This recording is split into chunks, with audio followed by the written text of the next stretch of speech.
Hello and welcome to a brand new Five Heart podcast here on YouTube. I think maybe Twitter, something like that.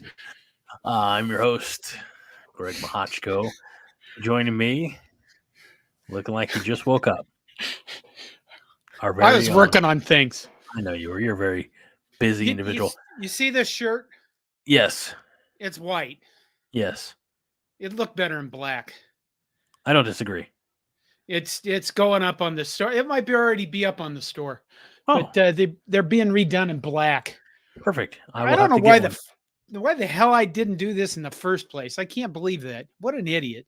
Anyway, our founder and fearless leader, John Dam Johnston. Hello, sir. Hi. What the hell? It's good to see you. Yeah, it is. I missed you so much. Oh my God. Greg, I got some fatherly advice. Oh, good. I need some. You need to sell your kids off for medical experiments before they grow up. That's where you were going with that. Fred says that you look like Mel Tucker, who got caught unexpectedly on a phone call. Well, I feel like, I don't actually. That's kind of weird. I've been spending the last half hour arguing with my rotten son. Oh, great. Well, that's the one to argue with because he did choose them over us. Well, it was about hockey. Oh. I think it was about something. Maybe it was about streaming services. I don't know. They grow up, they become adults. They argue with you all the time. They can't just go, yes, I respect. The Bible says honor your mother and father or some damn thing like that, doesn't it? Yeah. See that? Yeah. All right. Apparently, nowadays they don't even have to wait to grow up to argue with you. So, well, they should. That's a little bit much.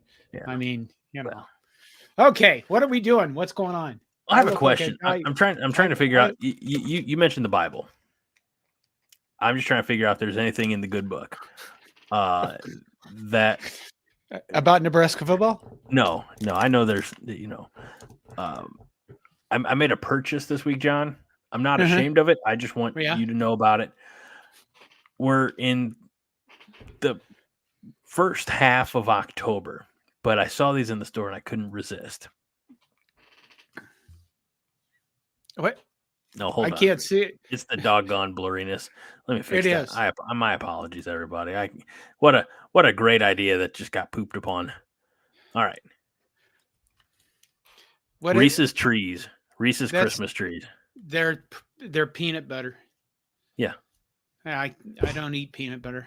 Well, that's your own fault. I hate peanut butter. It's not my fault. I woke up out of a fucking coma hating peanut butter. I don't know why that happened. But you didn't hate peanut butter before. Right. Now I do. Can't stand it. Tastes like dog shit. Looks like dog shit. I see my wife will leave like peanut butter on a knife on the counter and I'll just like anyway. And that's a damn shame because Reese's peanut butter cups used to be the greatest candy in the world. Now I don't eat anything with peanut butter in it. It really sucks eggs. Look at that. Only terrorists hate peanut butter. Holy shit. We're just starting out like that, aren't we? And well, no, wow. I won't go any further. I had a thought. Cornhusker Corner says, wow, Greg, no blur, nice room. I don't typically blur it. It was something I started doing last week with Haas. This room it's on the other side of the quote unquote baby gate. So it's where all the stuff that we don't want the little kids, the twins to mess with. It just goes. This area was clean at one point for like a weekend. It needs to be sorted again. So we live our lives in our houses. When you have kids, it's difficult to keep everything straight. Got to get some lights and posters on the walls or something, Greg. Come on. Well, what I do need is for John to send me some of his awesome framed canvas photography that I could put over in this vicinity. Maybe I'll do that. Christmas is coming, Greg, and you've been a fairly nice boy. I'll take it. The thing was for years in my house, the only thing I had that was mine was the bathroom. and it's the bathroom where I do my videos, and it's a dirty, filthy bathroom. Keep it that way so everybody else just stay the fuck out of my bathroom. It has Nebraska stuff on the wall. That was the only place. Wow. Are you going to read it out loud? Highlander Gun says, sorry, I'm late. I was watching Divorce Court. Rough, and now I need more therapy. What? Why in the hell would anybody watch Divorce Court? And unless you watch this to feel better about your own life and you're not getting a divorce. And you just, I like watching it, like reading those, what are they, advice columns? Mm-hmm. Like the Dear Abby and whatnot.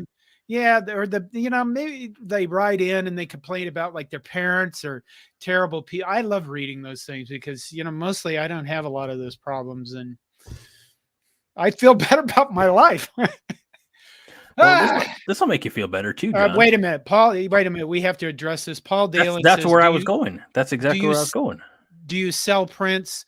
No, I do not sell prints.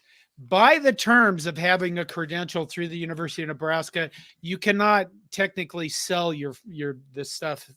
I can't sell photography because that's the terms of being credentialed, and I'm not going to bypass that because the University of Nebraska has treated me very well with regards to the website over the years, and I don't, I obey their rules, which is really hard for me to say. Yeah. Fred says that the only prints John sells are leopard. Well, I have all that stuff up on the cobbycorn.com, you bastard. Fred has ordered some stuff from there.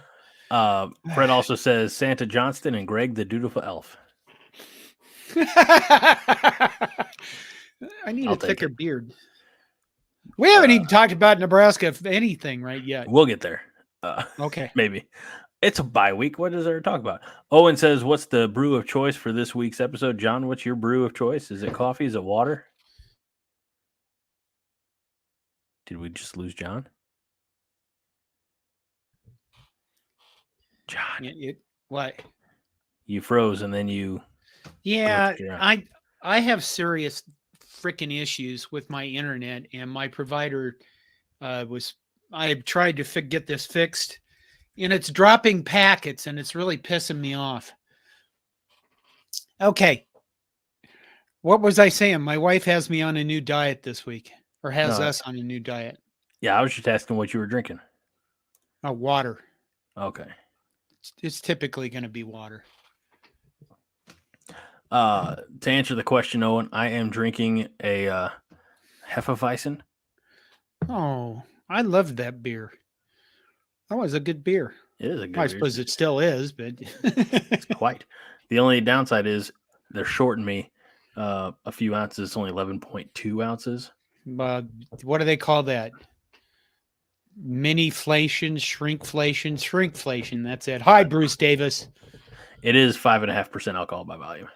Yeah, it was a good beer. Let's see. Bye week is Greg's favorite week. I'm not comfortable with the way you spelled that, Cornhusker Corner. Fred's having a nice Eyinger Oktoberfest. TFT is drinking Iowa's fans' tears with some bourbon. I like that. That's good. Never out of style. Never will go bad. It's always a fine vintage. We'll see if they have more tears this weekend when they play Wisconsin. Probably for the battle for the Big Ten West. No, come on now. What? Nebraska's in the heat for the battle for the Big Ten West. Don't do that. All we got to do is win out. Yeah. It can be done. It can be done. We're in the battle, but the probability is high that this game this weekend determines who wins the Big Ten West and then gets the ever-living shit stomped out of them again by Michigan. Yeah. Or Penn State. I think Penn State has a decent shot at, I think Penn State will beat Ohio State, but I think that Penn State and Michigan is going to be a great battle. Yeah, a good battle. Shout out to Bruce, who doesn't drink anymore. 23 years clean. That is awesome. Wow, that's impressive. Congratulations. John, you're on 3 years? Three and a half. Yeah, I feel like it was April for whatever reason. I feel like it's been 83. Whose fault is that? Fred says sometimes it feels like you guys are what happened if Rick and Morty gave up traveling time and space and became hopeful yet jaded Husker fans and had a podcast. Oh my God. I'll take it. Okay.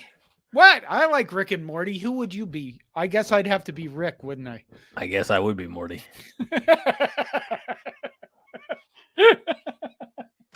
Okay. Cornhusker Corner says if Nebraska wins out, we'll be in Indy. I think no matter what would happen in that game, it would be closer than the last time we went to Indy. I agree. It can't be much worse than the last time we went to Indy in that regard. Haas and I talked a little bit about that on when we did the overreaction show, which dropped early, kind of. It dropped Saturday evening because it was a Friday night game. And, we joked, if they go to Indy, I'm going to Indy. Well, I would guess. Are you going to be there, John? Probably not. Come on, I don't John. go anywhere. I'm kind of whiny. You're not. Why are you? You know that I only plan things like a week out, right? So if we have it wrapped up, realistically, if the rest of the Big Ten West somehow got worse, and Nebraska continued to steadily improve, and we had it wrapped up before Thanksgiving, you would have time to plan. I would have time to plan. Maybe I would go. I don't know. We'll see what happens. I think that, if Nebraska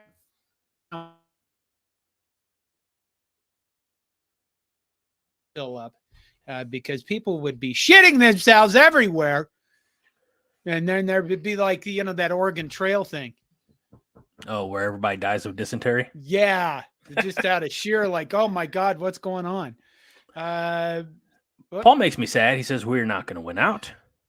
Well, Paul, weird things have happened.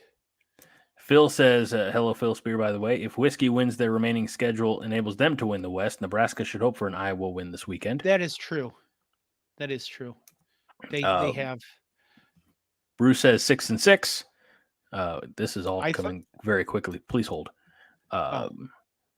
David Matney, who, by the way, lives in Omaha, says, realistically, we have 6 games left. How many out of the 6 are wins? I don't remember where I saw it, or maybe it was, I don't want to misrepresent who had the quote, but maybe it was Matt Rule. I don't know. But basically it was something along the lines of 6 games left. Nebraska can win all 6, but Nebraska can lose all 6 too. Yeah. But that kind of goes to which Nebraska team's going to show up. True.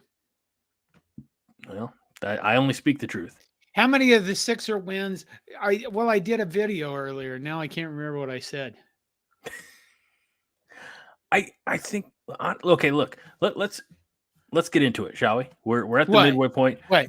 I thought we'd save this for later in the show, but since the topic is up now, okay. Nebraska is 3-3. They're coming off of a win on the road in Champaign on a cold Friday night. There was nothing particularly impressive about the win except that we won. Showed the temerity. There's a good word for you. What? I think there was something great about the win. They drove down the field. We stopped them on 4 downs, like within the 5-yard line. Correct. Our defense said, "Fuck you guys," and that's exactly why in my post-game video and everything I've said since then, I said there was no chance of Illinois ever winning this game. Some people have replied, said, "Well, the offense could have gave it to them." No, they couldn't have. They literally were on the 1-inch line and they couldn't score. What do you think? They're just going to go, "Oh, sorry, last time we stuffed your ass. This time you can go ahead and fucking score."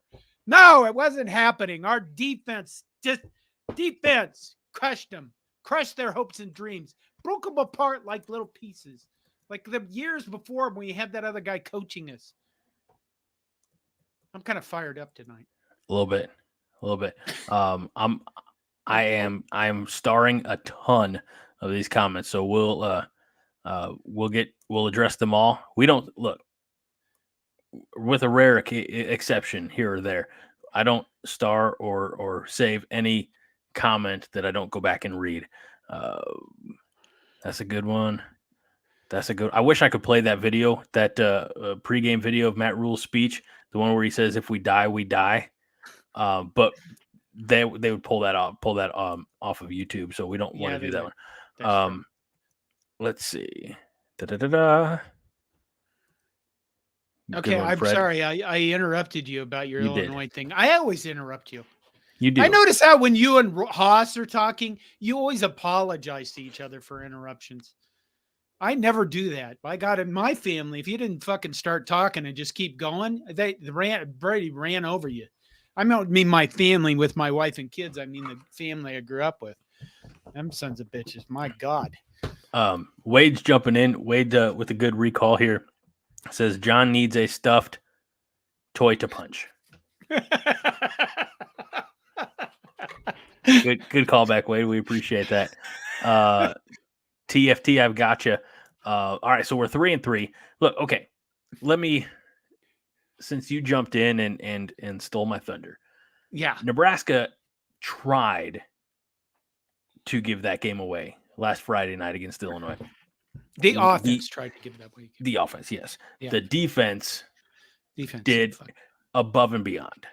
And here's the thing. When I remember saying to my buddy, who is not a football fan but was gracious to go with me, I said, after Illinois failed on the first third down, I was like, take the points, Bert, take the points, Bert, take the points, Bert. And he didn't. He got stuffed again. I said, that works too. My biggest concern was coming out of that, would we give up a safety right away? Right. And, of course, we had the false start, but at that point, half the distance to the goal line, you can't really get any further back. So a couple plays later, a nice catch and run by Marcus Washington. He's out for the rest of the year. That's unfortunate as Nebraska's offensive players continue to fall. Not great. We're working on that. So, Brett Bielema was, I think after the game, he talked about the fact that, well, I mean, it was pretty obvious why he went for it on fourth down. It's because he expects that of his team. He expects his team to be tough running the ball. And I agree, but this is not the Wisconsin teams that he had. No, but it's still his team, what he wants from his team. And if you don't look at him and go, listen, you guys, if you can't do that, what's the point of even playing football? So he was basically, that's about what he said later. If we can't make 2 yards running the ball, then I guess we're just throwing the ball the rest of the season. We'll see what happens. Kind of something like that. Let's turn that around. Yeah. If that's Nebraska, right there on the goal line, and they can't cross the threshold, break the nose, doesn't break the plane on third down, would you want Matt Rule to kick it? It's you're on a road game, you take the points. That's what I'm saying. He wasn't on a road game. Oh, that's fine. I mean, we're no, it makes a difference. How? If you're on the road, you take the points. If you're at home, you go for it. Because if you're at home, you got your whole energy, your whole crowd. There's a giant battery of human beings. You can feel the energy coursing through your body from your fans that are going. Internally, they're going, go, go, go, go. And they're just providing you with that cosmic energy. Not even cosmic. You can feel it, man. You know that. Everybody's been at sporting events. It sounds cheesy if you call it cosmic energy, but if you call it sports energy, it's right there. TFT has a good point. That was a road game for Illinois, not at the beginning. So I was there. At the beginning, you were there. There were patches of red. Now, from my vantage point, I was behind the Nebraska bench. I was row 58, so I didn't have a great view of all the stands. But I'll tell you, by middle of the third quarter, end of the third quarter, Illinois fans were bouncing.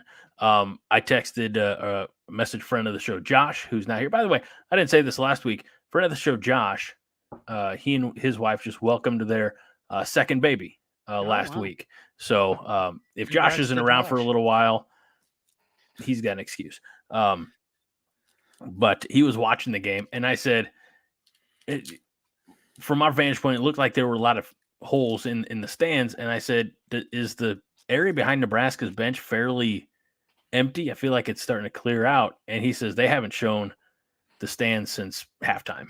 Yeah. The Illinois student section, which sits right behind the band, which is right behind the end zone that Nebraska stuffed Illinois at on their first drive, was packed for the first half. And then I think at the end of the game, there were maybe 200 kids up there. It was bad. But was it frigid? The announcers kept complaining it was frigid, and my wife kept getting mad at him that it was 50 frickin' degrees, and that is not frigid. No, it felt so. The one thing that we didn't take into account, so it's football. It's Friday night, sun is down, and my oldest went with us. So I was like, hoodies and gave him a little zip up hoodie, and the wind was just coming right at us. That would be the only thing. The wind was going west to east, which is kind of traditional wind patterns.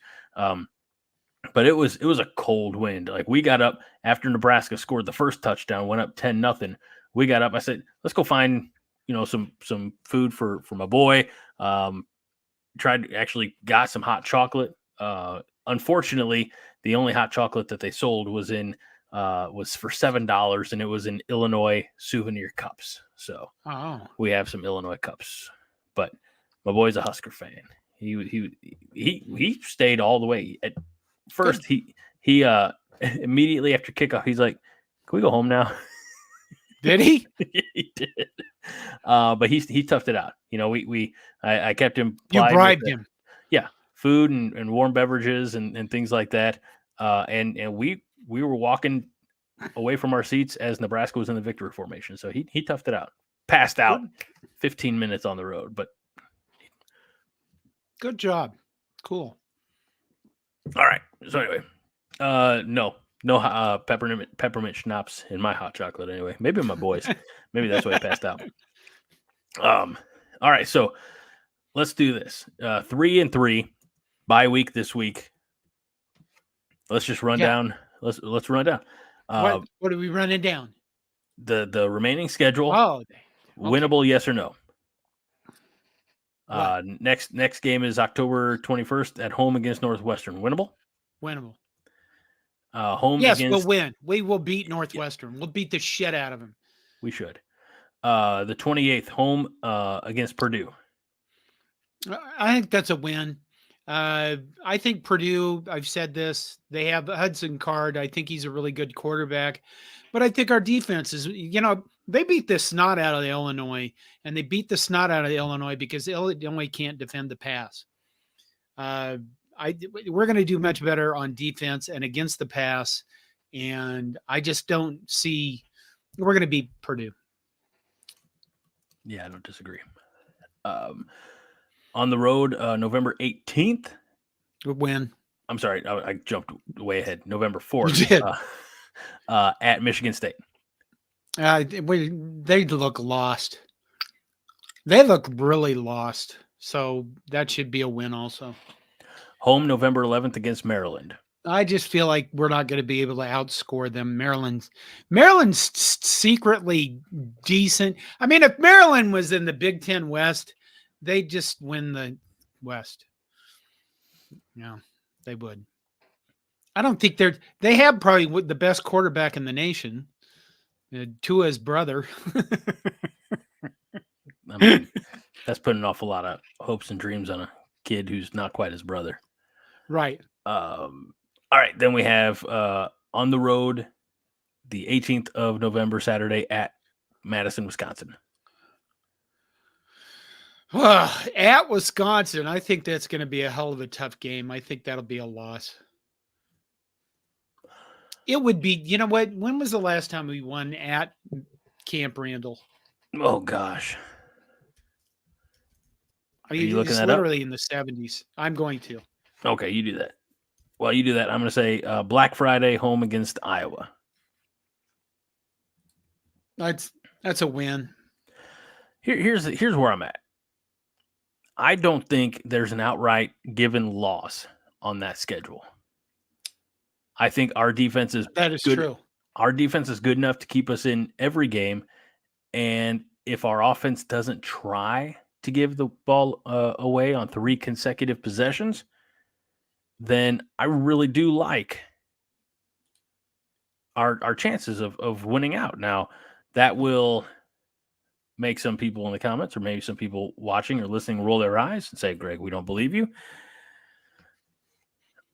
I'm taking a much more, don't laugh at this, John, pragmatic approach to the back half of these predictions than the preseason rundown that I offered 7 weeks ago. I feel like there's not, again,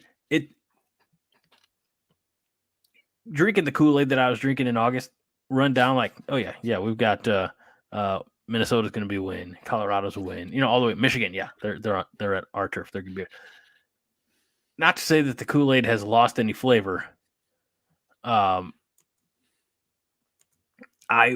just say this: I don't see, looking at the remaining schedule, I don't see an outright mark it before the game is played loss. Right. Right. Fred. The last. Fred, Greg's pragmatic back half. That sounds like a page out of Northwestern's playbook. Jeez. Ouch. The last time we won in Madison was 1966. They have a 9-game win streak against us right now. This is serious. Going back to 2012? No. Yeah, 2012 was the last win in Lincoln. And then, of course, we lost to them later in 27. Later in the Big Ten championship game. So right. So Phil says, and Phil says that whiskey is not winnable. I would like more explanation on that because Justin, I don't disagree with Justin. Whiskey is good, but not unbeatable. I think the thing is this is I think as long as Braylon Allen stays healthy for them, they're an impressive team. If they lose Braylon Allen and he's had problems getting through the seasons uninjured. If they lose Braylon Allen, I think that their offense loses.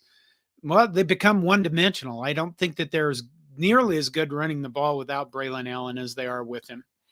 And I think they're still, in a lot of ways, they're still trying to find their way through their first year with Luke Fickell too, just like we are with Matt Rule. They do have, Tanner Mordecai is probably, Hudson Card, then Tanner Mordecai in terms of Big Ten West quarterbacks. So they do have that going for him, and he is kind of mobile, and he is dangerous.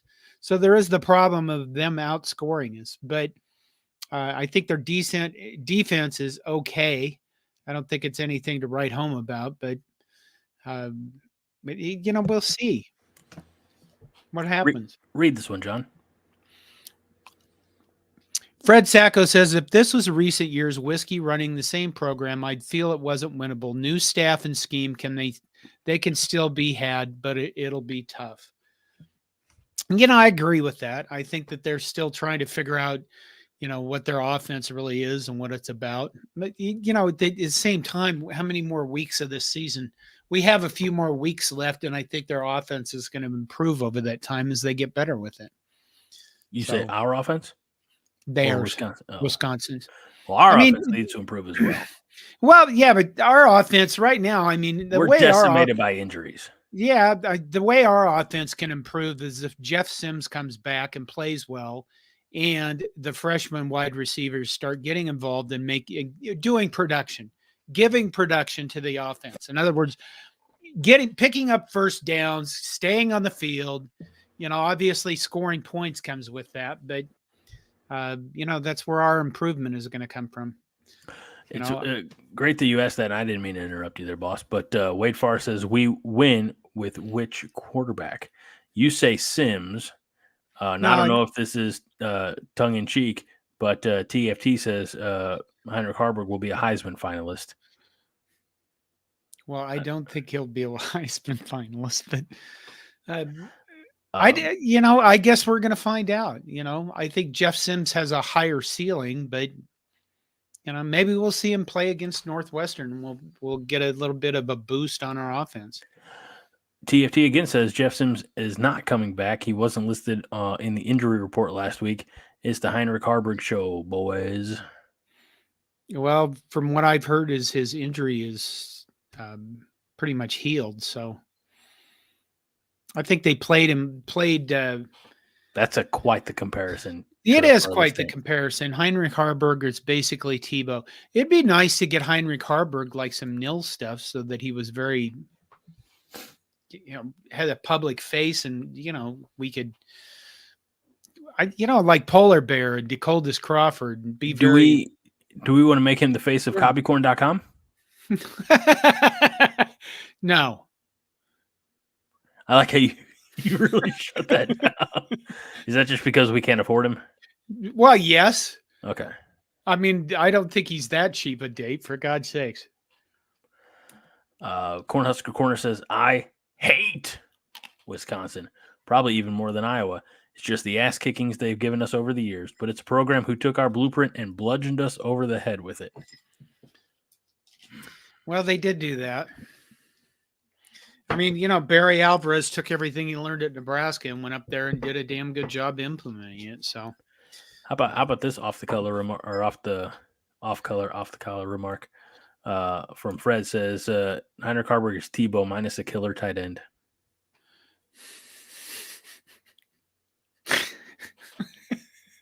Well, we hope Thomas Fedoni doesn't become that much of a.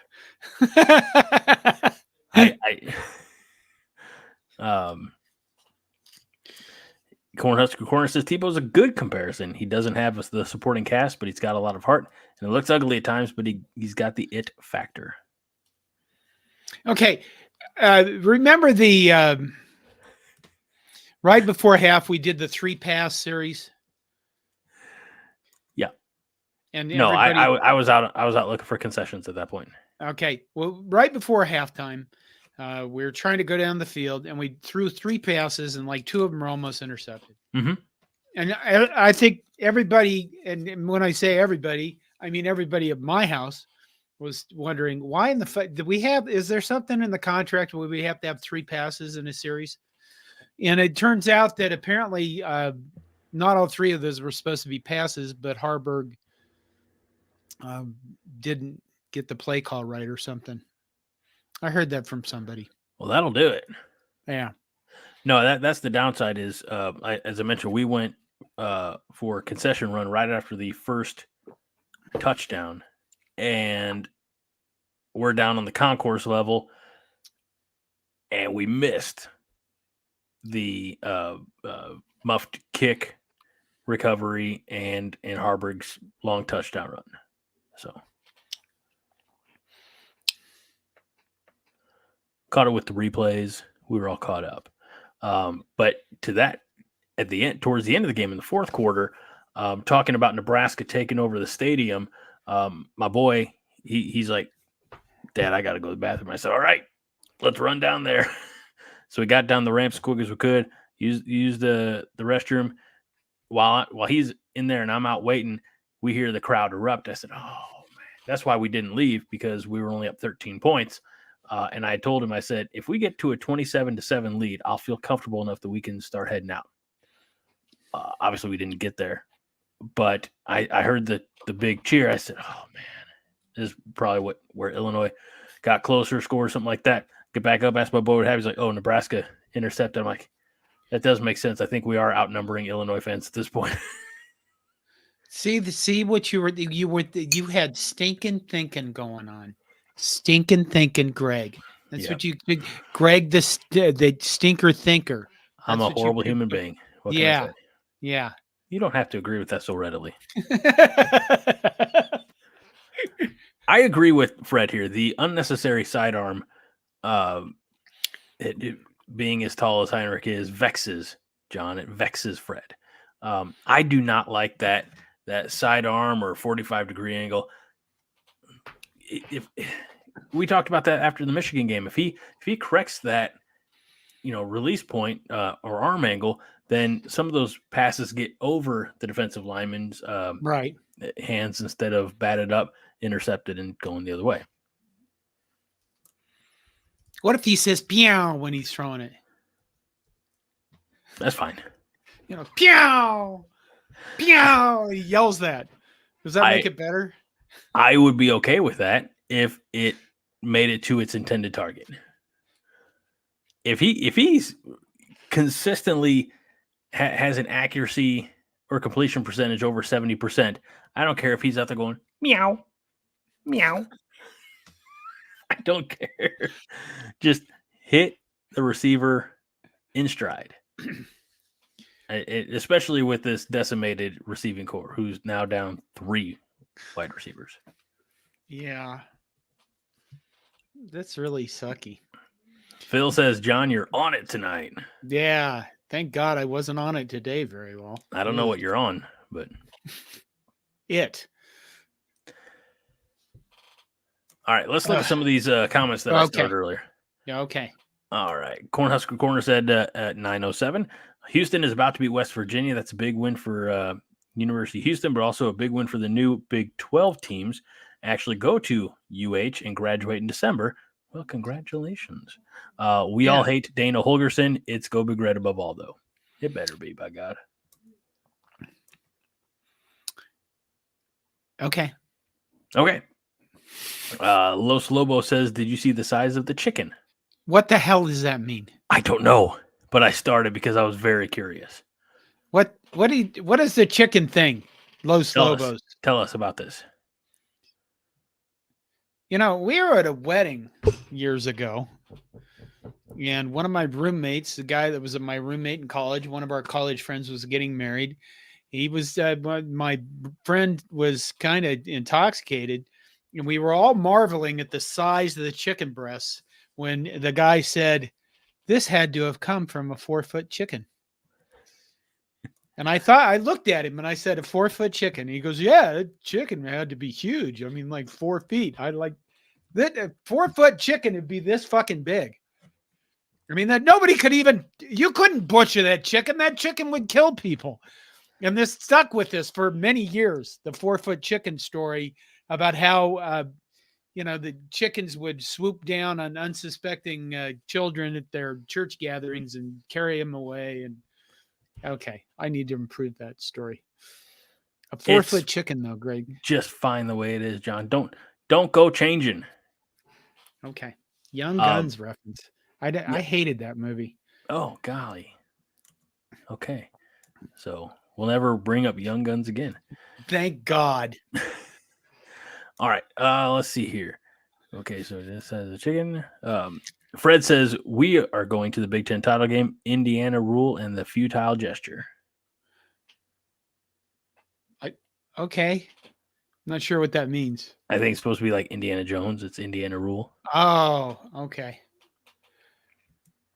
Paul said, why is Iowa with a shitty offense, a great defense fine, and Nebraska not fine? I think, well, that's a good question. Why do you think that is, Greg? Fine according to whom? Well, I mean, we won the game and everybody, on social media and stuff bitched about it. I mean, we literally 20-7. And again, Illinois had no chance of coming back and winning that game. They didn't. And yet we complained about it. It was a Big Ten road game. I don't win. I want to be specific. Or clarifying. I'm not complaining about the win. I just know it could have been a bigger win. Like we could have. Look, we left between.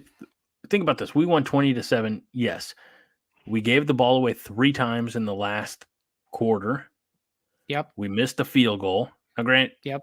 It wasn't a great anything on that field goal, but and I'm not saying, you extend one or two of those drives. Maybe you don't get all 3. They don't all turn into turnovers, but we essentially left 24 points on the board or on the field off the board. Right.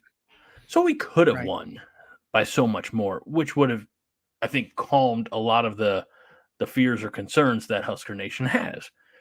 We did what Nebraska has done Let me rephrase. We didn't do what Nebraska has not been able to do in years, and that's put our boot on their necks and squeeze the last bit of life out of their eyes. And I think that's did. See, no, I we think didn't. we did. Yes, we did. We There if we was would've- never if we- a point, never a fucking point ever in this game, ever, which Illinois was going to win, ever in the game. Since that first quarter, the first drive, stuffing them at the first 1 yard line, there was no indication of any life whatsoever from Illinois. The reason why you're arguing this is because we've seen it happen so many times when we threw games away. And I'm telling you right now, this defense is not going to let that happen anymore. Okay. They're not. Well, they came of age. Something happened to them at Illinois. We'll be talking about it for years. We'll say, remember that stuff? Remember that fucking Illinois sons of bitches? I'm going to throw this at you here. Husker Chuck says, shitty offense and great defense is fine for Iowa. They have a low ceiling every year. Nebraska does have higher aspirations. I agree with that. That's a great response, Husker Chuck. And we appreciate you being here. I did. If you look at Iowa, I mean, you're looking at a coach that's in his 20-something year of coaching at Iowa. And they still, you know what? This is the thing. Iowa is apparently perfectly happy to win 8 fucking games a year or 9 games a year and tell us, well, look at us. We're better than you when we're going through our worst phase in probably our history other than the World War II years. Now, let me ask you this. I don't mean to interrupt, and I apologize. No, don't ever apologize for interrupting. I'm going to because my mom taught me better. What are you saying about my mom? You derive from that what you will. Okay. Knowing and seeing enough online chatter, I'm not sure that the Iowa fans are happy or complacent or content or whatever with the 8-win seasons. But Gary Barta, I don't think he wants to dip his toes into the coaching search and have to shell out the kind of money. I don't remember Kirk's contract, but I don't think it's what Matt Rule's making. Right. Is it? Well, yeah, it is. Oh, okay. Well, I think his buyout is astronomical because they're dumb. Oh, yeah. Gary Barta's gone now. There's a woman interim in place. I can't remember her name, but it'll be interesting. I mean, let's be honest. Did he leave among the racist coach stuff, or did no? I think he just decided to retire. Gotcha. Yeah. But I think when you look at, I had a thought and it went away. When you look at Iowa, we right now are going through the worst period in our history. I said that. Except for World War II. And during World War II, Nebraska only had 4 Fs on their football teams. I don't know if you know what a 4F is. Do you know what a 4F is? Okay. George Bailey was a 4F. Right. A 4F is a guy who is unable to perform, unable to join the service. Nebraska had nobody on their teams in the World War II years, and they were terrible. And it carried on after that because World War II vets didn't come back to Nebraska when they came home. They went other places. So we're going through the worst period in our history, and Iowa still has not won any fucking championships whatsoever. And I guess if they like to have little bowl trophies and call those trophies in their trophy cases, good for them. But this is why I think people are complaining about the offense. On the other hand, you're talking about a first-year coach versus a guy who's been at the same school for 20-some freaking years. There you go. Okay. Fred says Iowa's offense has perennially sucked and been vanilla, but it's relatively clean and makes sense. Ours has been more spastic than John's colon after Taco Bell. I don't eat Taco Bell. That's why. I already have enough things wrong with me without worrying about my colon.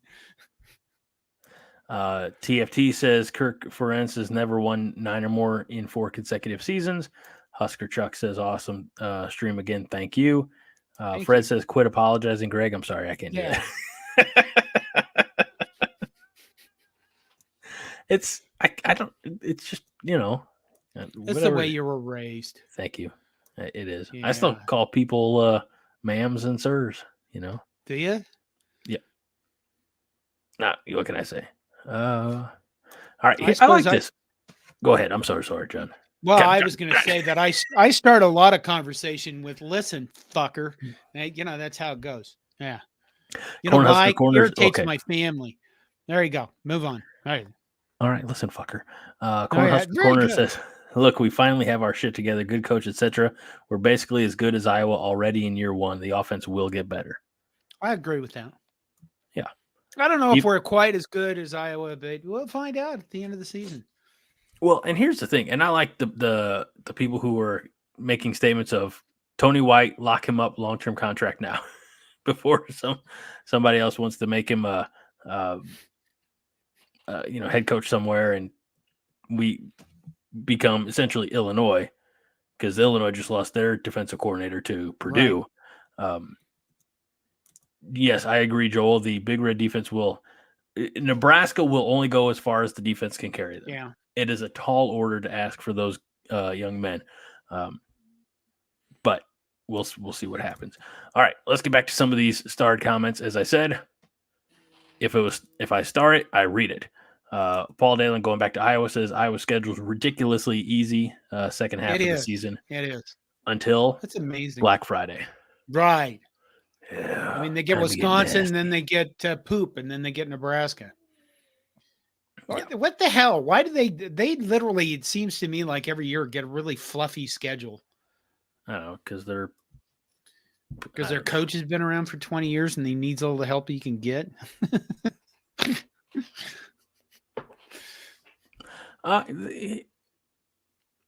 Here we go. I like this. Wade says Iowa's a women's basketball school. Well, they've done a lot for that sport. By the way, this is a point at which I bring up. Did you guys know that Nebraska women's soccer has the leading scorer in the nation? Yes. No, I didn't know that, but I assumed you would only say it if it was true. Yeah, they have the leading scorer of the nation, and I believe now they're number 2 in the Big Ten. So, I know Jordy Ball has brought a lot of excitement to softball. Maybe you guys should, in Lincoln and in the area, should get out and watch our soccer team. There you go. There's my plug for the soccer team. Yeah. Fred says, I figured John started most conversations with, would you like to talk about Eternal Husker Purgatory and hand out a pamphlet? I should get a pamphlet made. Oh God. I want to see you on like a milk crate down in tailgate area, just proselytizing about the Husker Purgatory. Fred says, what's a women's soccer? TFC says, don't care, John. Yeah, I know. You guys. It's sports. It's sportsin'. It's sports. It's fun. You can go and yell chants or something. I'll tell you what, I binged this week, and I was actually kind of surprised that I did. I was only moderately interested in it until I started watching it. It's a 4-episode miniseries on Netflix called Beckham, and it's about David Beckham. Oh, yeah. Very good. I didn't realize that, I learned more about like English soccer, football, whatever you want to call it, from watching like Ted Lasso and Welcome to Wrexham, things like that. But apparently he was signed to Manchester United when he was like 12 or 13 years old and came up through the ranks, was playing in his first matches when he was 17, and played all over the world. So very interesting if you like that sort of thing. It's sports. It's sports. It was a good documentary. It was a good documentary. We watch a lot of different sports in our house. Oh my God, look at that. What? Look, I gotta address this. Look, Terrell Farley's taint says all soccer equals communism. Okay, listen, you fucker. Ndamukong Suh started playing soccer. That's probably one big reason why Ndamukong Suh became the football player he was, is because he learned how to use his feet at a very early age. I don't think you should be putting your kids in football when they're like in 3rd and 4th grade. I think you should be having them play soccer because they learn how to use their feet. And every sport out there requires good footwork to be good at. So this whole manly, it's communism. Good God, man. Broaden your horizons. There you go. Okay. Husker Chuck says Whiskey still has to play Ohio State. I'm not sure who else beats Iowa except for Nebraska. Yeah, that's the thing. Yeah.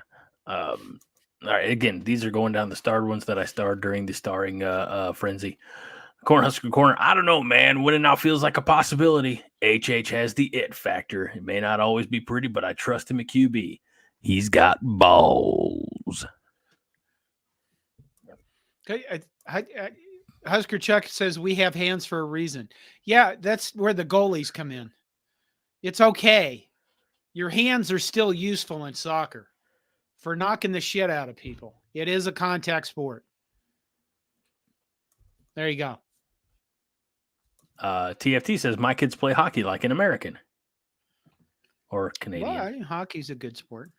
It is. It's an expensive sport. It is. But it's a sport, man. I'll tell you what. Joel Tilson. I mean, this isn't Nebraska, but it's fun. It's not fun for the victims. But Tucker and Fitzgerald are both suing for wrongful termination. I knew about the Fitzgerald one. I'm not surprised by the Tucker one, if I'm being honest. Mel Tucker was fired for cause because he had a relationship with a vendor. It doesn't have anything to do with him, whatever he's doing on the phone, but the fact that he had a relationship with a vendor that wasn't a professional relationship is enough in his contract to be fired for cause. So he screwed that up. I mean, listen, I work for universities. I understand that the same applies for me. You don't start relationships with people that you're doing business with. It's just bad. It's just bad form, number one. And it's really stupid if you expect to actually, I don't know, be professional, I think. It's not a good look. Not a good look. I think Mel Tucker's trying to salvage his reputation so he can go coach somewhere again. Not going to happen. I think Pat Fitzgerald's just like, I'm going to take you fuckers for every bit of money I can, and then I'm going to go do whatever I want with my life. Which, I don't know. The whole Pat Fitzgerald thing is really unfortunate.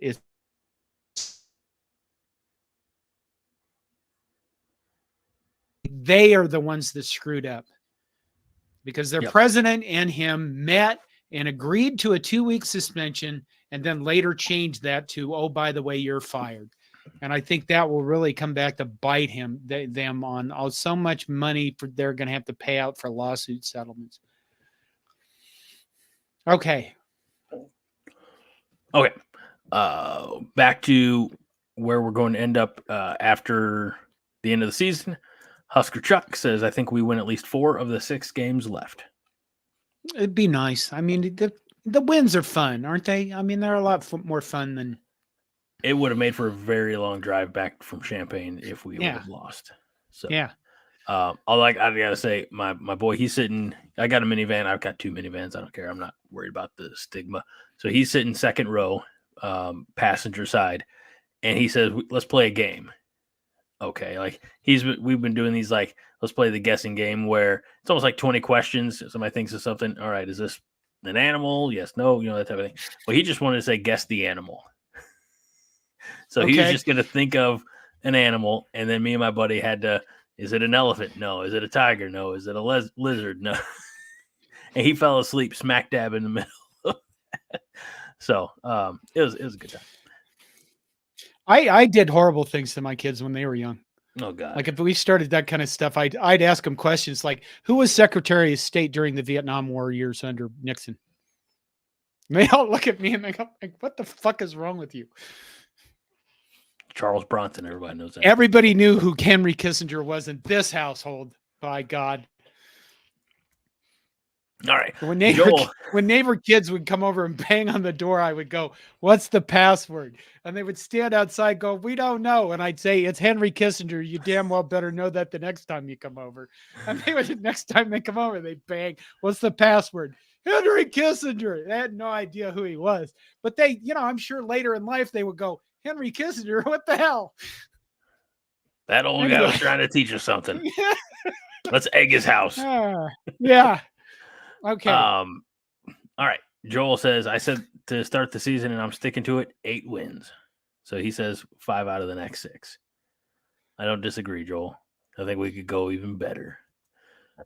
Fred, going back to the Matt Rule speech, Rule said, if we die, we die. He's turning into a 300 and Ivan Drago all at once. Yeah. It was a pretty good speech. It was very, I wish it was shot better because it was one of those like longest yard, remember the Titans type of speeches. It was high quality. Yeah. Phil Spears says 6-6 is most likely 7-5 if they don't have any more injuries. I don't think we have anybody left to get injured. Let's see. Fred says the biggest part of the win was we kept Bielema from getting to Subway before it closed. It was a long game. 3 hours and 40-something minutes, I believe. Oh, it was. Oh, my God. We got to hold on. Jumping everything. Andrew Barlow for $19.99 says, I'm an over-the-road driver and I never catch you live, so now I can finally harass you. Go Big Red. Totally joking, by the way. I don't know which part you're joking about, but we appreciate the love and John appreciates the money. He doesn't quite have enough yet for that. If you want to do these super chats, I got to tell you, it's all going to John's Just for Men hair coloring fund.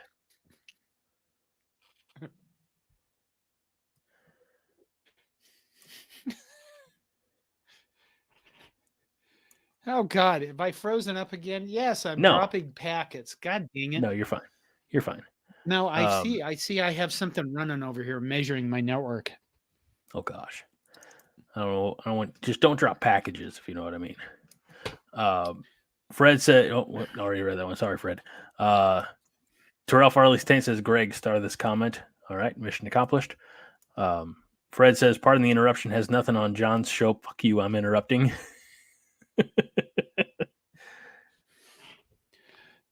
Somebody mentioned McNamara. Robert McNamara was the Secretary of Defense during the Vietnam War. He was not the Secretary of State. That was Joel Tilson who said McNamara. Yeah. Husker Chuck said definitely Kissinger. Yeah. Let's see. Speaking of injuries, Husker Chuck also says, shockingly, no new injuries on the offensive line. Knock on wood. We'll get there, Paul. I think it's going to be interesting to see what happens with the offensive line in the next few games. All right, we just talked about... we actually get, we've had Turner Corcoran and Teddy Prohaska, and are we going to see other players start to get on the field toward the end of the season? Colin with an interesting take. The if we die, we die speech was so cringe. First of all, we can do better than cringe, right, Colin? He says, if any other non-Nebraska coach said that, we'd be roasting the hell out of them. That's what we do in sports. I mean, that's how it works in sports. I mean, come on. If that's not a level playing field, for God's sakes. It's a sliding That's scale. how this is work. We support our guys and overlook their shortcomings, and then we go after other people. Like that son of a bitch, Lincoln Riley, who has a really good football team, but doesn't care about defense, so he's not going to win a championship. So fuck him. TFT says, did Rule give the if we die, we die speech before Northern Illinois? Because Ramir and Gabe were like, bet. Was that before the game against the Huskies? Oh, I thought it was just against Illinois. No, because they were in their home unis. I don't know. I didn't pay attention to that part. Okay, well, you're dead to me. Andrew gave us another super chat. Hold on. Well, I'll get there. There's a lot of things here. John loves equal parts love and harassment. Man's a riddle wrapped in an enigma, wrapped in a Billy C's 80-pound playbook. That was a good one. Yes, we will talk volleyball probably, I'm sure. Paul, let's get to this one here. Sorry, I guess I should have been more specific, but here's another 20 to support the channel. Thank you, Andrew. I appreciate that. John does. I don't see any of it, but John does. Yeah. Well, hopefully we'll change that sometime. John hasn't heard of Venmo or PayPal or checks in the mail. What are those things? Cash in the mail. No. I do all this for free out of the kindness of my heart.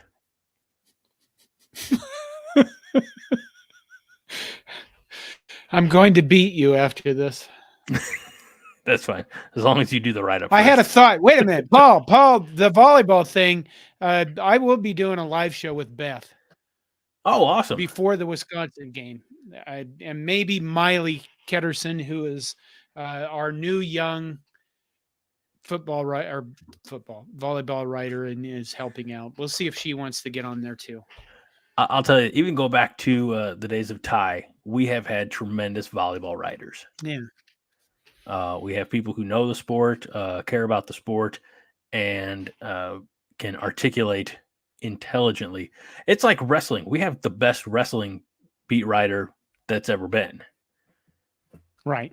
And then there's me, and I just sit here and read comments for an hour and say, all right, let's get predictions. You do a good job, you whiny butt. I'm not whining. I'm just self-deprecating. You know what? You guys watching this, I hope you're all watching Haas's show with Greg, because they do really well.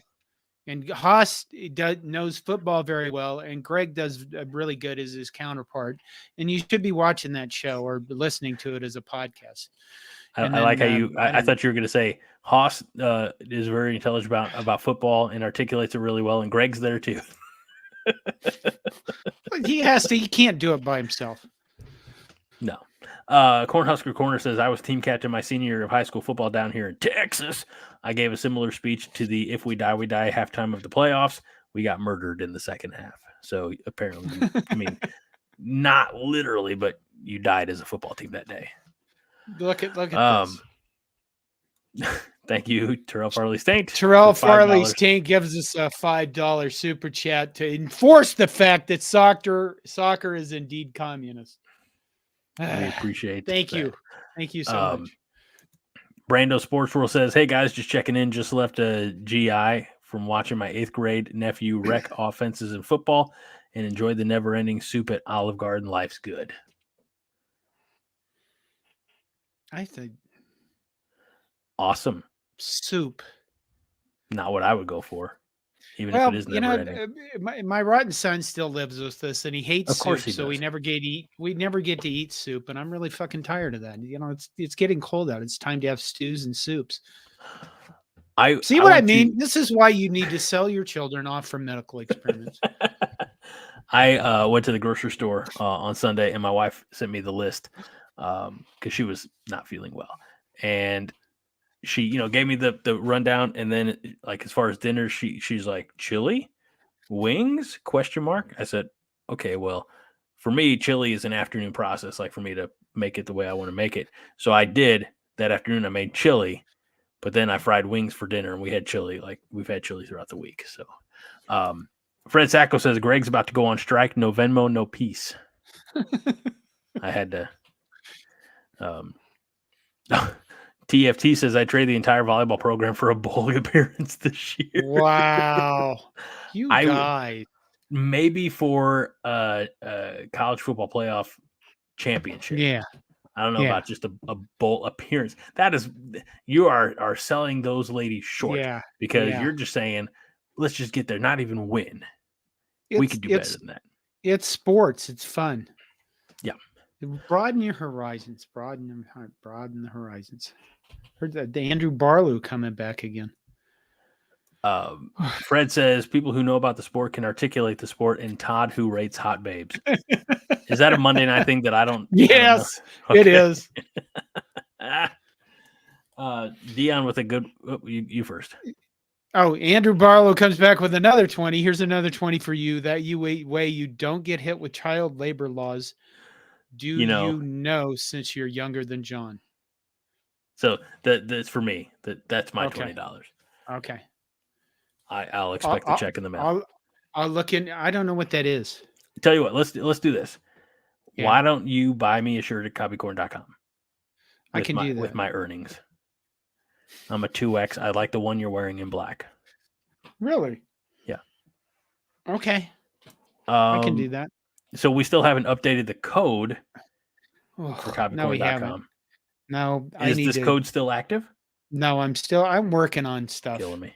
I should have done a lot of this before the season, But a friend of mine that I grew up with, I forgot completely she was a designer, and her and I have been trying to work on stuff and get more designs up and clean up what I'm doing because, I've kind of made it up on the way so far. And, we do have run the fucking ball shirts up now, which I like the design on those. And she has a lot of expertise that, well, quite frankly, makes me feel dumb. I mean, what are you doing with? Oh God! What? I like how Highlander Gun Everything. Joel Tilson both said, "No soup for you." Yeah. See, I just froze again, didn't I? No, you're fine. Oh. Andrew does say that my audio chat is pretty bad. That's kind of weird. I don't know what that means. I'm not sure either. Andrew, give us more information. Colin says, I'll be at the Notre Dame USC game Saturday. Is it acceptable to cheer for Notre Dame on this occasion, or should I just cheer for the refs? I say yes. Ever cheer for the refs? Yes, cheer for Notre Dame, because Notre Dame's out of the playoff, and then if they knock off USC, we can all laugh at them sons of bitches. Yeah.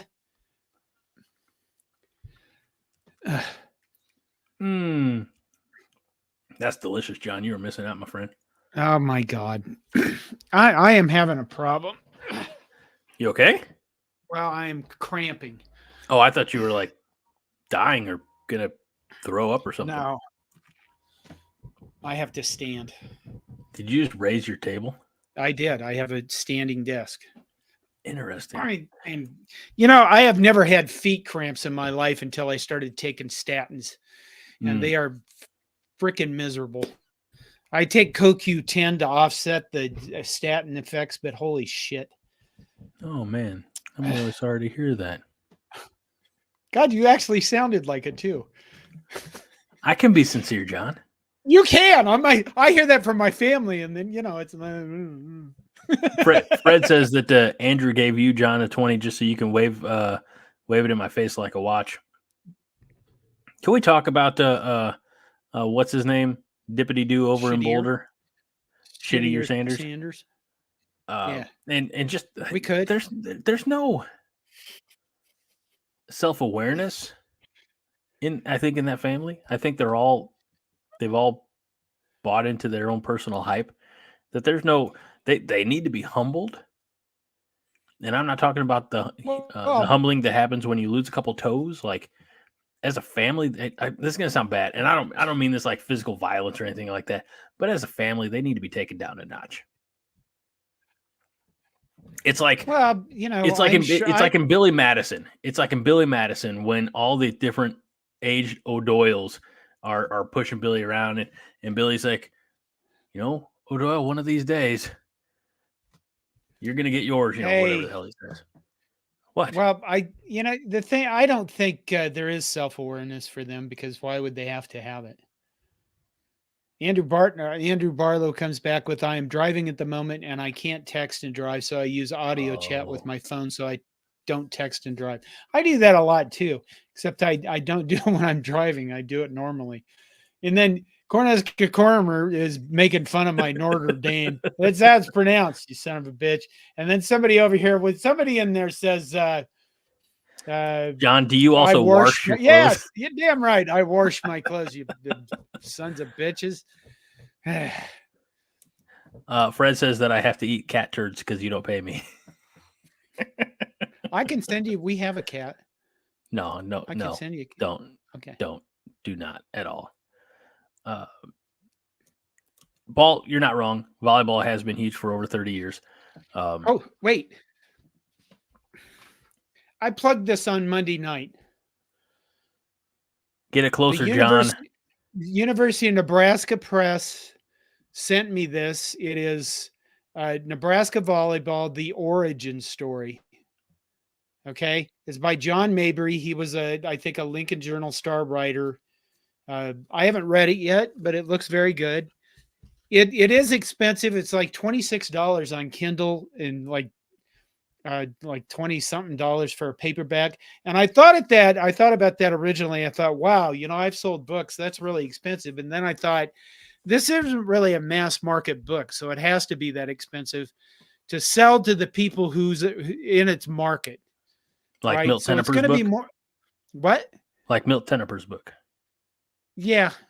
I mean, there's only a limited amount of people that are going to buy this book, so it should be more expensive. So, I mean, I look forward to reading it. It looks very interesting about the beginning in Nebraska volleyball and why, quite frankly, Nebraska is, well, we're the volleyball state, and there's nothing wrong with that. No, but all this volleyball talk does bring up a really unique marketing shirt idea from Terrell Farley's Taint. It says make the volleyball team cook their own damn breakfast shirt. Wow. And you've got a guaranteed sale because Fred says, I'd buy it. You guys, women's sports at Nebraska is going to get better. You know that. The women's basketball team is going to get better. The soccer team is already getting better. The softball team is got waiting list tickets. This is sports. It's Husker sports. It's something we should have fun with. It's something we should all enjoy. There you go. We're getting some home remedy ideas for you, John, because you're cramping. Yeah. Roger Moore says pickle juice. Too much sodium. Wade says that you need to hydrate more the day before the show. I drink a lot of water. Husker Chuck says pickle juice, yes. Banana can also help. Do not mix these two. That's true.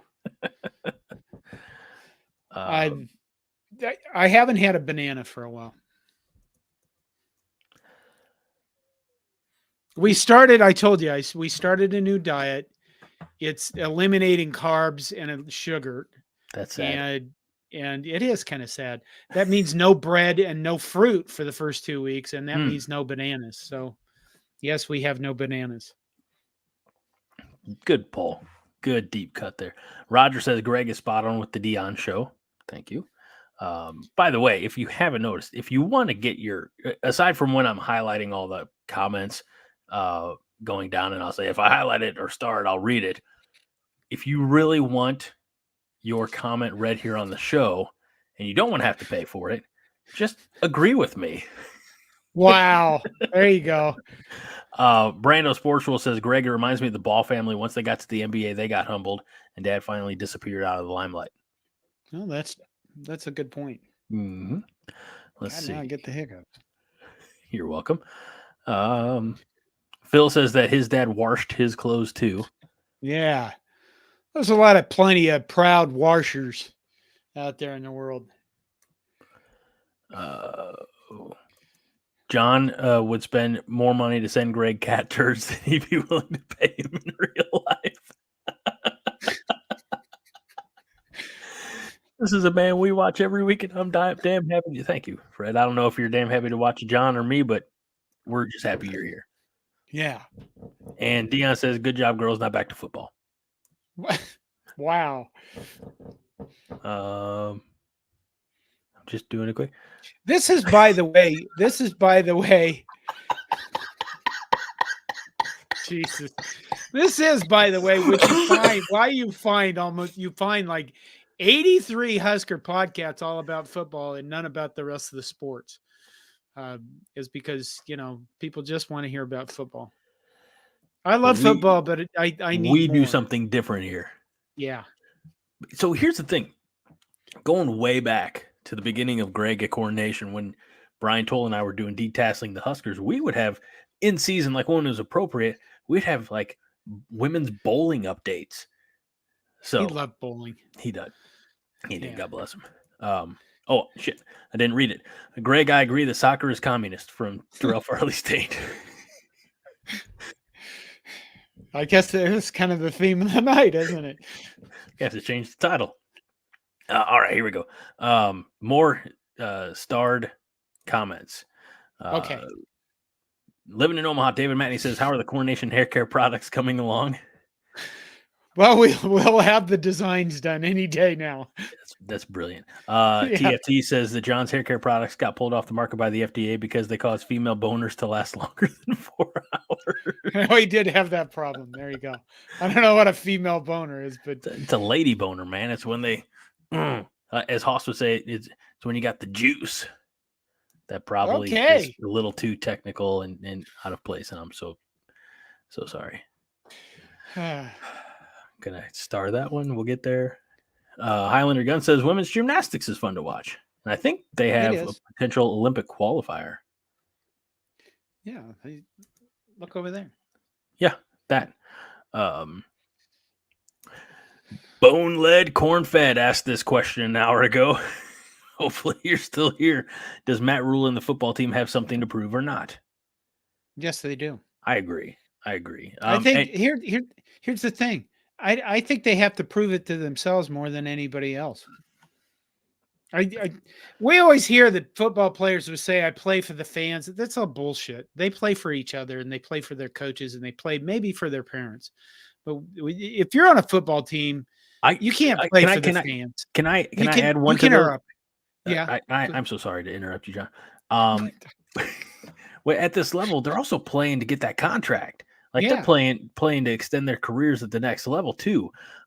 So I think Nebraska, again, having witnessed it in person last Friday night towards the end of the game, Nebraska fans converged right behind the Husker bench, and there was a great outpouring of love and support to the defense who had just come off the field, and the defense turned around and gave that love and support right back to the fans. Yeah. So I think there's really solid give and take there, but it's like we turn on them too fast. We are a little fickle sometimes. But these are young guys who all have next level aspirations, so they're doing everything they can to achieve those. So I don't, again, for the fans, it sounds nice, but I don't, and to, I'll take a swing at the question here. It would be easy to use the excuse of, well, first year coach, new scheme, new strategy, everything else. We're going to keep our expectations low, but I don't think that's Matt Rule's approach. And I don't think that's the team's approach. I think they're going out there, they're fighting. You see how hungry this defense is. Yeah. And I think this is a team that is tired of losing. This is a group of seniors that wants to make it to a bowl game for as Hoss likes to say, for the first time since the Obama administration.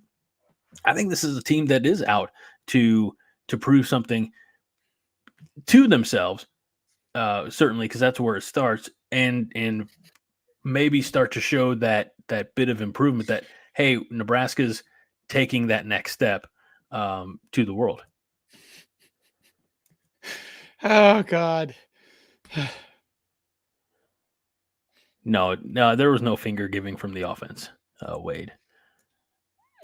Fred says, John, podcast for Matt Rule's Patrick Duffy leg and his own libido. Greg, podcast for the crumbs. John may mail him cash on delivery. Oh, my God. TFT says, Lady Boner describes John's feelings toward UNL women's soccer and communism, apparently. Oh, wow. He's saying I'm a communist. Roger Moore says that the option. Back tracing it. Roger Moore says the option defeated communism. And Fred, detasseling the Huskers, Fred says what our former HC called his visits to the Red Hots locker room. No, I'm not going to let you spoil and besmirch the good gosh darn name of DTH, detasseling the Huskers. That was a weekly mailbag show that Brian and I did. It was essentially this, except it wasn't live and we weren't taking the comments in real time. But it was a lot of fun. That was how I ended up at Coronation all those years ago. Okay. All right. Moving on to some more of these. Fred says, how was the stadium food, or were they out because Bielema angry, Bielema smash? I had a brisket sandwich, and let me tell you, it was pretty legit. Wow. My boy had a pretzel. It was right before halftime. We went to the one pretzel stand we saw on the way in. Their little display case was empty. I said, "Are you guys out of? Do you have any more pretzels by chance?" The woman said, "Well, we have this one that's broken in half," and she said, "I'll just give it to you." I said, well, I'll pay for it. I mean, it looks like it's a whole pretzel. She's like, I'll just give it to you. So my boy had a free pretzel. Well, there you go. So it was a good time. Good time was had by all there. Checking the new ones. Mailbag. Jeez, Paul. Cornhusker Corner says, I never knew you could get a lady boner. Maybe I need to watch soccer. See, there you go. Changing hearts and minds and other body parts. Was the brisket smoky? It was. I mean, it was a shredded brisket. I had just a little bit of barbecue sauce with it, but it was all right. Damn, now I'm hungry. Yeah, yeah, sorry, John. And hey, it's keto friendly or whatever, so you can probably have brisket on your new diet. Free pretzel and free cat turds. Big week for Greg's household. Thank you. Yeah. All right. Bone-Led Cornfed said, I heard Rule complain about Illinois D saying things like move or stem. Is that legal? And what's move or stem anyway? There were reports of the clapping and trying to get the offensive line. What I can't remember the penalty. John, is it disconcerting signals? Disconcerting signals. Yeah. And I believe some of that because there were a lot of times where Illinois defensive line or maybe their front seven were almost anticipating a false start and pointing at it and basically whining and bitching until they got the call. I know that happened at least once. So I do believe that Illinois was doing something to try to throw off the count, the snap, etc. Well, pre-snap, a lot of teams use different words to signify, different things about what's going on the field. I don't know what stem means something to the team. It means nothing to the rest of us, but a term like move or go, everybody knows that Peyton Manning would yell Omaha before that's one of the things he did. But I can't remember what it was, but there was an Osborne phrase that basically all it meant was to flip this play to the other side of the field. I mean, their play calls anymore are nothing like we had in high school, that I remember. But, like if you called the 35 belly, what that meant was I think the 3 back and the 5 hole for us when we were playing football. But easy down is Fred. When you're playing college, you're going to have different calls for the receivers, the backs, and the line. And, you're going to yell out stuff before the snap. So and you notice that a lot of people, a lot of quarterbacks will clap when they're ready to receive the ball, which is why we got called for clapping earlier in the season. If they're doing that kind of stuff, they should be being called for it. But, I imagine that Iowa would be upset because they don't know what the word disconcerting means. So maybe it's a different term for them. Yeah. All right. I'm highlighting this one just because I said I would. Okay. I started earlier, so I got to hit it here. Paula says, "Can we talk about volleyball?" We did. I mean, there's nothing really. I mean, come on. They went to Michigan. They played Michigan State, and neither of those teams are really that. Michigan is not very good at all, and Michigan State is only a little bit better. So.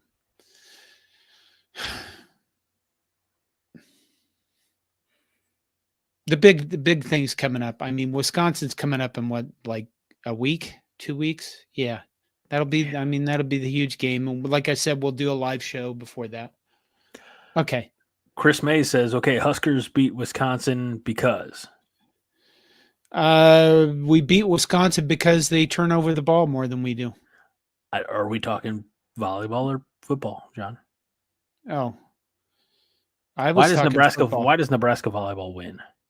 I think Nebraska volleyball beats Wisconsin, and I'm not a great volleyball guy. I just think we have more weapons and we have more different things that we can do than we have in the past. I mean, when you look at this team for the volleyball team, you look at Merritt Beeson and Harper Murray, and in the past, I think we've had exceptional players, but when you look at this team, I think you have more. I mean, you have Lexi Rodriguez in the back and Lainey Choboy in the back as basically setters, libero type players. And then up front, you have Harper Murray, you have Merritt Beeson, Becca Alec. They just have betting horse. Unbelievable athletes all over the place. And I think that they can just move around enough that I don't know. We'll see. That would be my take on it. What about football? Well, if we get more turnovers, if we win against Wisconsin, that will be because they're turning the ball over more than we do in that game. Chris, a personal question, if I may, is that you in your picture avatar, whatever you want to call that? Let me know in the comments. No seniors on volleyball is what Wade says. Fred true. Says, let's see. Nebraska volleyball wins versus Wisconsin because Todd streaks the court and it distracts the Badgers more than it does the Huskers. It would be terrifying for everybody involved. Chris says, yes, that is me. Well, we want to thank you for your service. Yeah.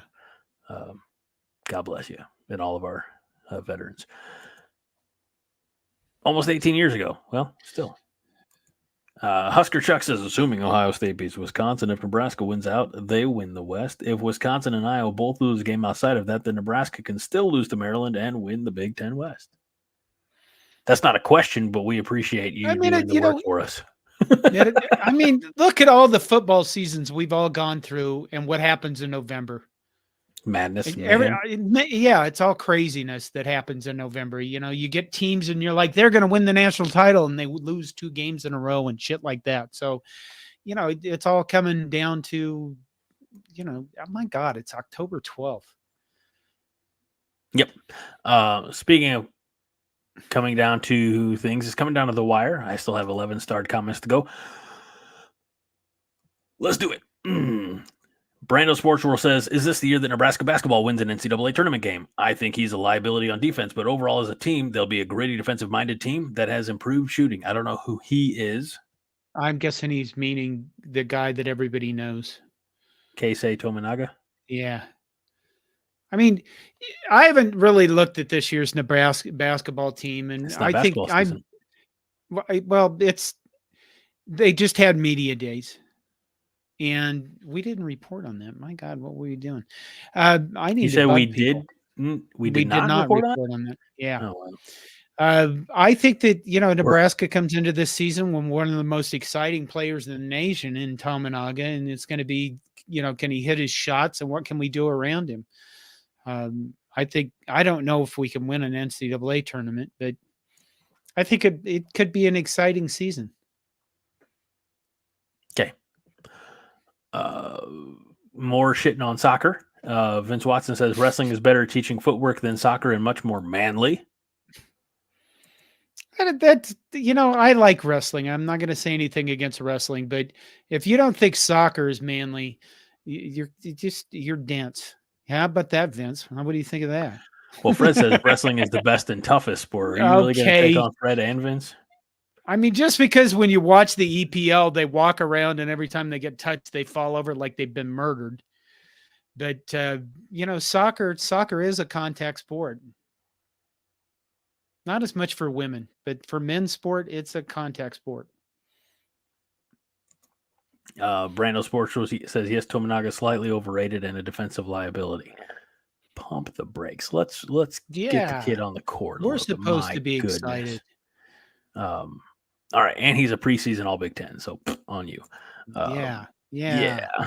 Vince Watson says Iowa as a rival means we strive to beat a mediocre team each year instead of striving to beat great teams like the rivals of the past. Phil Spears says, agree, Vince Watson. Oh, I'm sorry. Go ahead. No, what do you think of that? look, my hatred for Iowa is strong, but it's not because I see them as a rival. It's just because I see them as a bunch of idiots who run their mouth. So I feel like it's to call Iowa a rival's punching down. And that's even with them winning 7 of the last 8 games or whatever it is. I just feel like at least where they are, where they've been for the last 20 years, we talked about this before, as an athletic department, as a football program, 8 wins, 9 wins, we're happy. Make the occasional, out of sheer dumb luck, make the occasional Big Ten championship game and bowl game. They can have steady bowl games, but Nebraska had steady bowl games for decades, but we actually had national championships in there. And I say we, I wasn't there.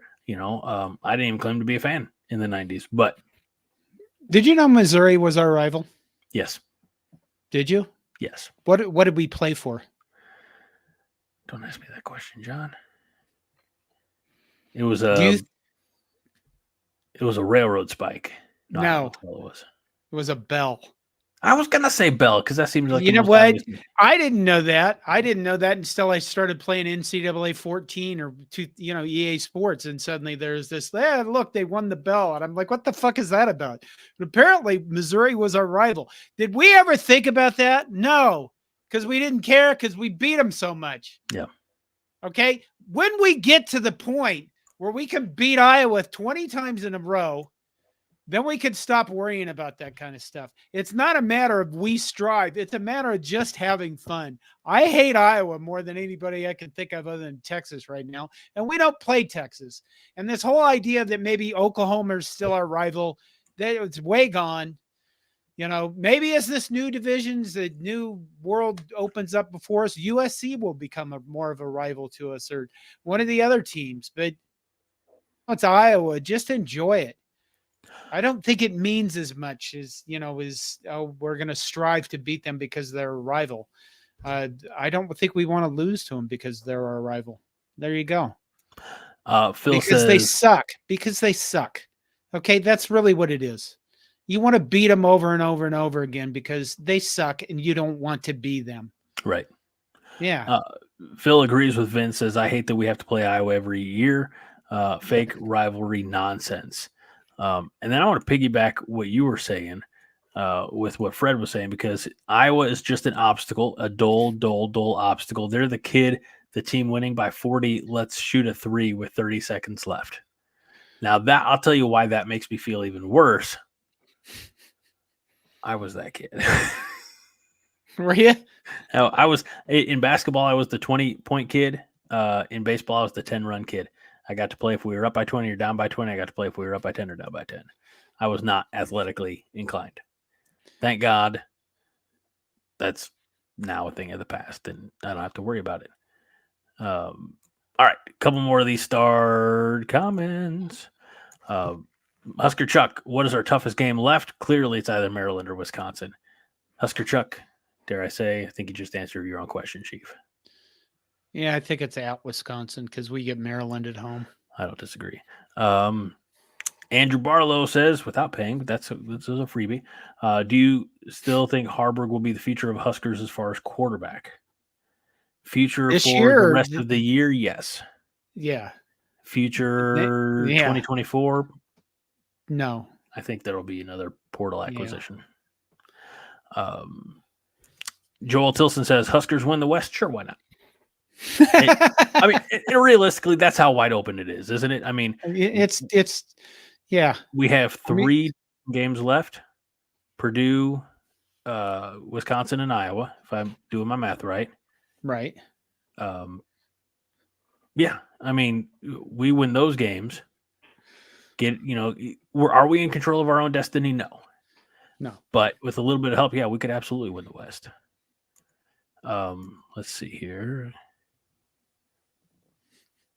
I was not making it rain. Brando Sports World. Oh, I got you. From the threes. No. I just brought up Greg's childhood trauma. Glad he works with a supportive guy like John. Oh God. Oh, thank God. You're no kidding. What would you do without me? I gotta find red wines. Okay, here we go. Comment of the night, according to some in the chat. Red Wine says Iowa has Council Bluffs. Haven't they suffered enough? Wow. See what I mean? Hating Iowa is fun. So let's just hate Iowa. And by the way, last year we didn't just beat them in football; we swept them in men's basketball, and that's kind of that's kind of fun. We should have beat them in women's basketball too, but they had a big cheater. Yeah, nobody likes a cheater. Roger Moore asks, how did their fans, meaning Illinois, treat Nebraska fans? From what I could gather, because it's not a rival, I mean, I didn't see any animosity one way or the other. A lot of the traditional go big red chants on the concourse and whatnot, as you would expect anywhere. Anywhere you find two Nebraska fans, they could spot each other from across the Natural History Museum.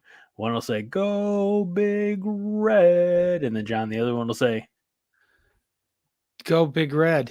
Yeah, they'll say it with a little more oomph than that, a little more fire. I thought, didn't they whine about us?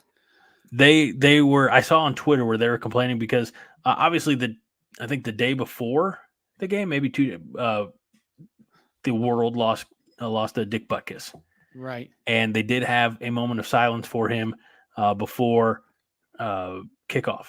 And I saw some reports on Twitter or X or whatever you want to call it that they, some people were like, oh, they were just the worst. Nebraska fans they were so rude. They were cheering during the Dick Butkus moment of silence. Everybody was cheering their appreciation for the legend. Like there was no glad he's dead or anything like that. I mean, it was all just, it was all like, it was what you would expect from, 40,000 people, however many were there. I don't know the actual attendance, but it's what you would expect, a group of football fans honoring, the life and legacy of a Hall of Famer, college NFL Hall of Famer who just passed the day before. So they didn't yell Butkus in a box like, what was that? Irish soccer fans yelled Lizzie in a box when Queen Elizabeth died. No. Okay. Patrick Earhart jumped in, said, I'm sitting at Dan Falter's house watching this. John needs to braid his hair. Greg needs to turn his fan on. Why? Why do I need to do it? I don't understand the obsession with the fan. My wife has said my hair is too fine to braid. That's very fine, John. Oh, all right. Look at that. Look at this. When Dan Falter says, when y'all going to have Patrick back on? When he's ready to talk about basketball, that son of a bitch. And stop being so existential. Don't worry about my damn fan. Yeah. All right. I think this is the last one. We don't have any predictions because we don't have a game. So Highlander Gun says, how much to get John to react to Young Guns? Like, could we do a live show where you're just sitting there watching Young Guns? We can't see it, obviously, because that would take it off YouTube. But you sit there and you're live reacting to the entirety of Young Guns. How much would that cost? Oh, my, $100. All right, there you have it.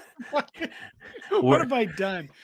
I hated that movie. I don't remember anything about it. It was because of the whole death, lose your memory. No. I just remember that it was a really, really stupid movie.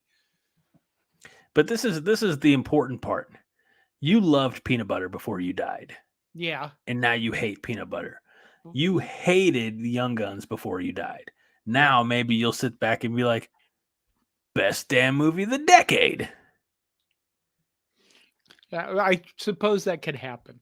So realistically, you Chatterfields, all we need, and we from this point on, and we're not saying it has to be all done tonight, but what if you want a live reaction show of Young Guns, we need $100. That's a very low bar, and we'll go so far as to say we'll do this for charity.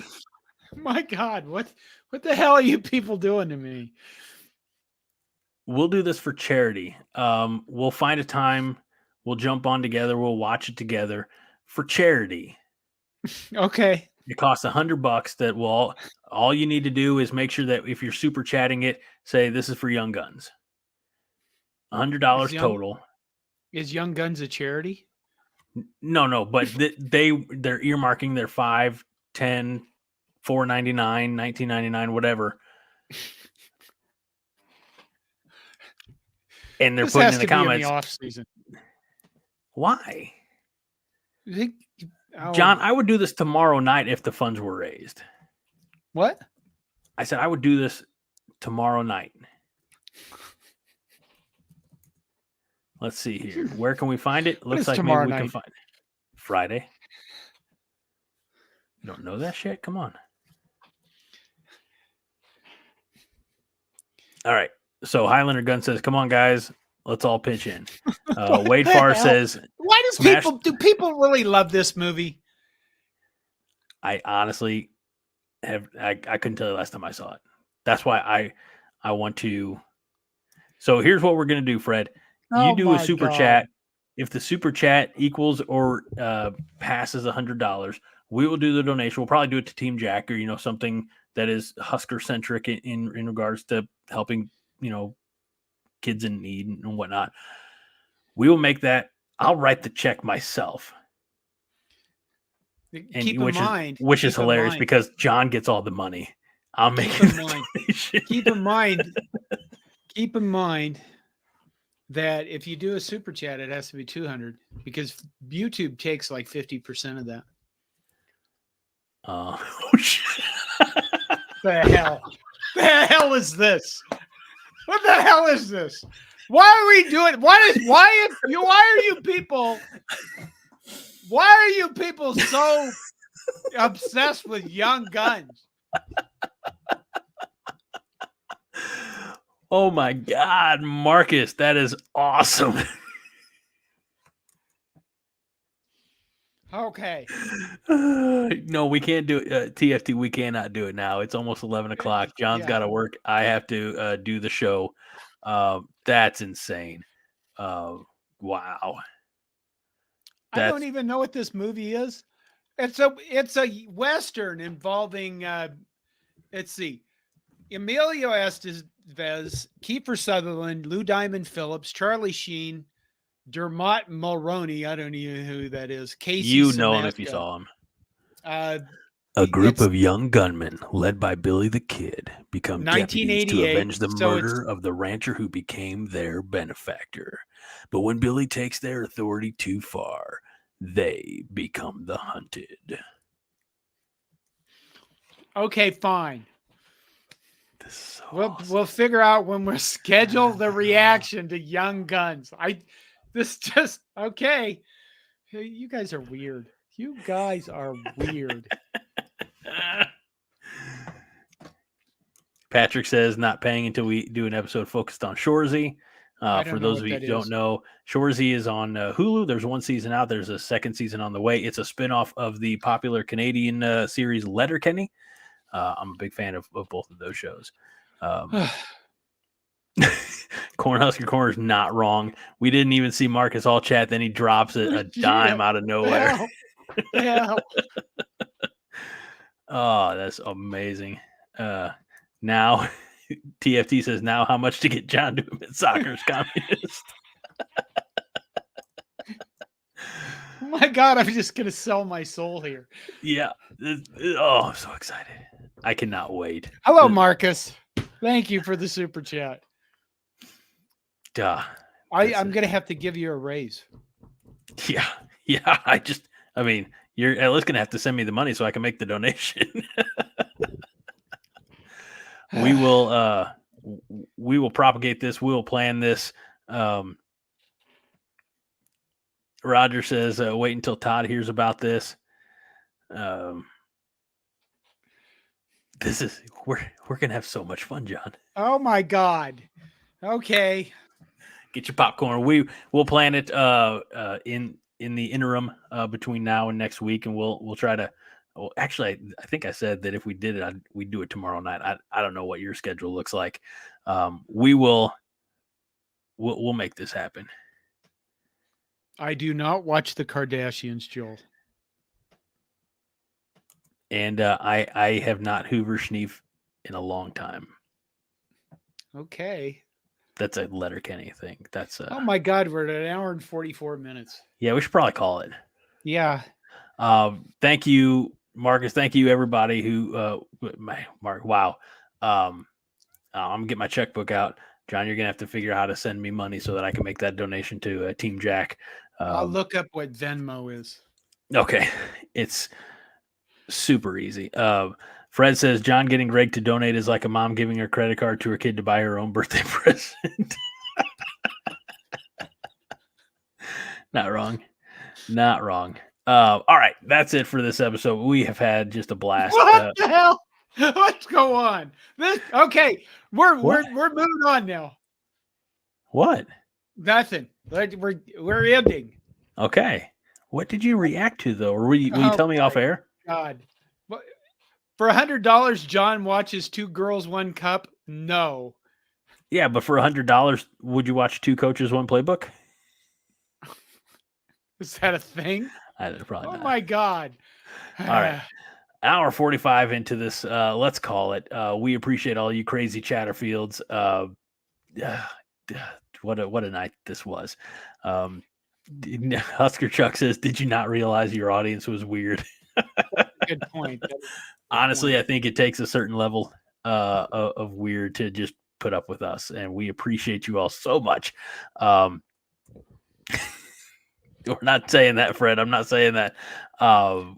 We know you have a lot of entertainment options to choose on a Thursday night. By God, we are just tickled that you decide to spend your time with us. So thank you all for this guy over here. What a night we've had. Our founder, our fearless leader, John Dam Johnston. I'm Greg Mahochko. This is the 5 Heart Podcast. We remind you each and every week that 5 Heart is all the heart you need. John? Go Big Red!